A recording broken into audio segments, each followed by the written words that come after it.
How would you work to attract new businesses to Mesquite? There's a lot of different ways you can attract new businesses to Mesquite.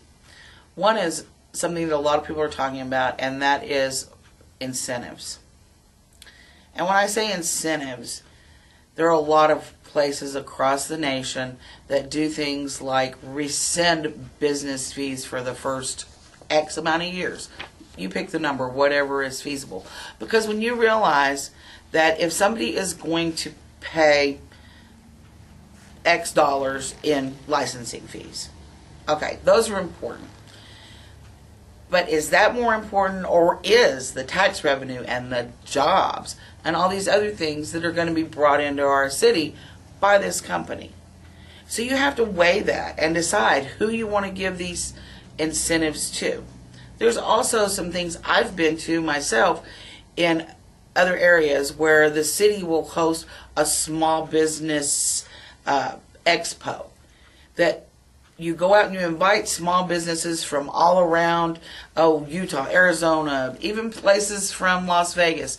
And you bring them in and you have this expo that says, look, we have these places available. You get your realtors or your property management people involved in this. You have them come in and you show them the benefits and the beauty of our city.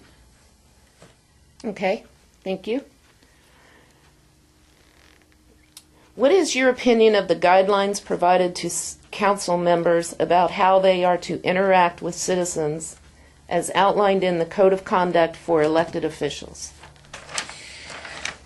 I think the whole Code of Conduct is a little bit sad. And here's why. Do you know who Robert Fulghum is? No. Well, he wrote that very famous poem, reading, whatever you want to call it.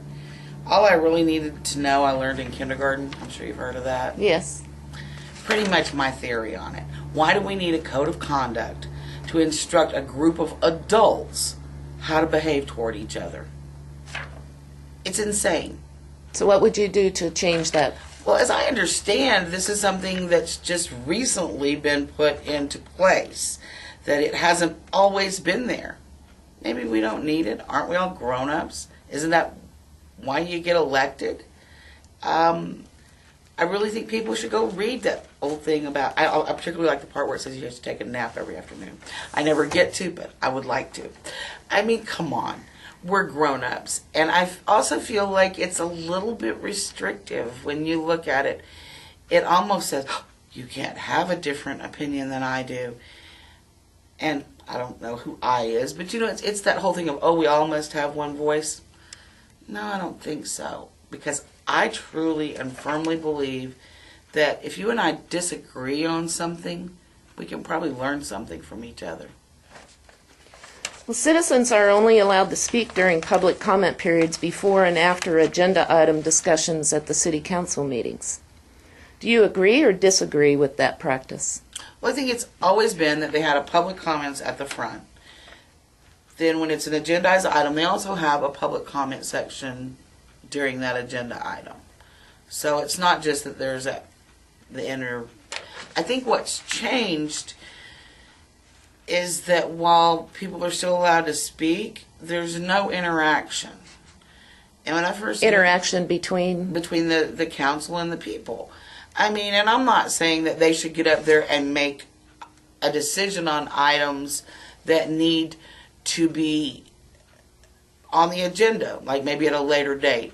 What I'm talking about is there are times when somebody will get up and say something, and gee, I'd like more information. You know, it's like, can you explain that? And I know that I see the look on the current council members' faces, and they're the same way. It's like, I didn't quite get what you were saying, but they're not allowed to ask a simple question or to thank the person for being there. I mean, it's the simple things. I don't think I don't think it's the appropriate time to say, well, gee, here's how we can fix that. But I do feel like people need to be validated and need to be heard. Okay. Do you, as a small business owner, do you feel you have adequate time to devote to the job of city council?